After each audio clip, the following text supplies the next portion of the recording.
হাই everyone, কি খবৰ? সকলোৰে ভাল নে? আশা কৰোঁ সকলোৰে ভালেই। আমাৰ ইউটিউব চেনেলটোলৈ আপোনালোক সকলোকে পুনৰবাৰ স্বাগতম জনাইছোঁ।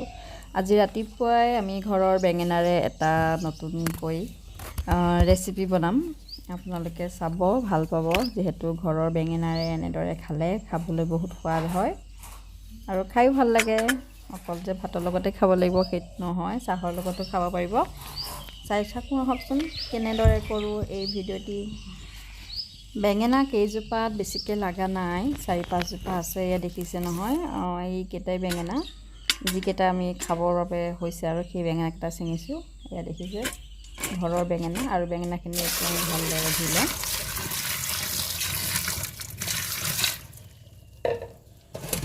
এই বেঙেনাটো দেখিবলৈ বৰ ধুনীয়া, দেখিছেনে? কিমান ধুনীয়া বগা আৰু ছিঙিও ভাল লাগে।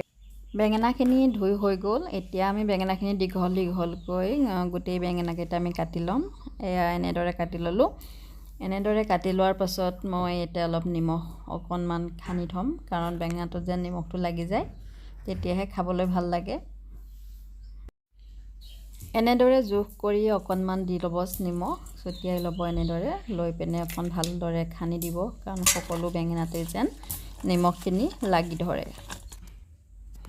আৰু আমি এটা কণীৰ লগত 2 চামুচ ময়দা দি এটা পেষ্ট বনাই ল'ম। তাত আপোনালোকে যিকোনো মছলা এড কৰিব পাৰিব।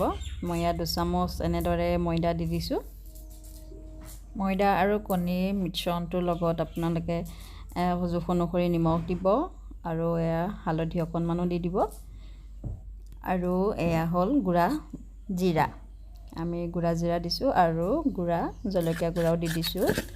এতিয়া মিশ্ৰণটো আপুনি ভালদৰে মিহলি কৰি ল'ব, আৰু মিহলি কৰি লোৱাৰ পাছত এনেদৰে এটা পেষ্ট হৈ যাব। আমাৰ এতিয়া পেষ্টটো ৰেডি হৈ গ'ল। সহজ পদ্ধতিৰে খাবলৈও সোৱাদ হয়। এনেদৰে এতিয়া দেখিছেনে, বেঙেনাখিনি নিমখ দিয়াৰ বাবে এটা ৰঙা ৰঙা হৈ গৈছে। আৰু এনেদৰে পেষ্টটো ইয়াত দি দিব ঢালি, বেঙেনাখিনিত যেন সকলোখিনি পেষ্ট লাগি ধৰে।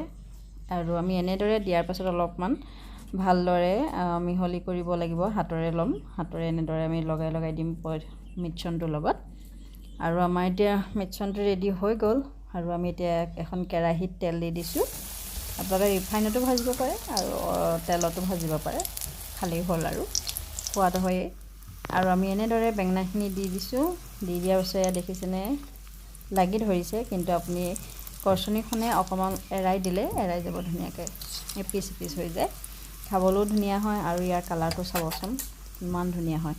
আমি বাৰু ভাতৰ লগত নাখালোঁ, চাহৰ লগতে খালোঁ। আপোনালোকে ভাতৰ লগতো খাব পাৰিব, আৰু এনেদৰে চাহৰ লগতো খাব পাৰে। দেখিছে কালাৰটো কিমান ধুনীয়া হৈ গৈছে।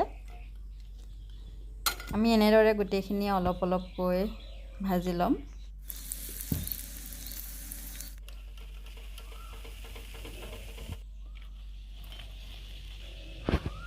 আমাৰ ভাজা হৈ গৈছেহি, আৰু গোটেই দেখিছেনে কালাৰটো কিমান ধুনীয়া লাগিছে।